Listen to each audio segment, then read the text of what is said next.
So I got a gift in the mail. Wanted to do a quick walkthrough of what this is like, especially for somebody receiving it. So this is a gift card that comes in a discreet package. You don't know what this is.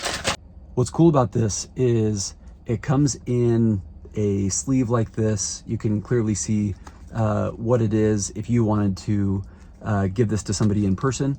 And then what I think is fantastic about it is there's no activation required. So as soon as you take this out of the sleeve, you can go spend it, and there's no pin or code or anything like that you need to be able to spend it. That said, this does spend like cash. So if you lose it, there's no way to cancel it and get those funds back.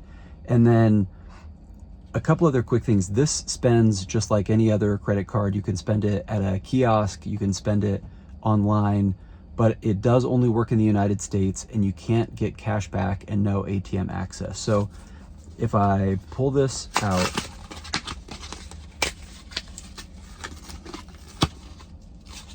I'll show you what it looks like. It comes like this, and then this looks just like any other card. You can spend it anywhere. It's not limited to any specific retailers. These are really cool, really easy to use. And then the other benefit would be if you give this to somebody else, there's no way they can overspend or overdraw the account. It's basically when it's gone, it's gone.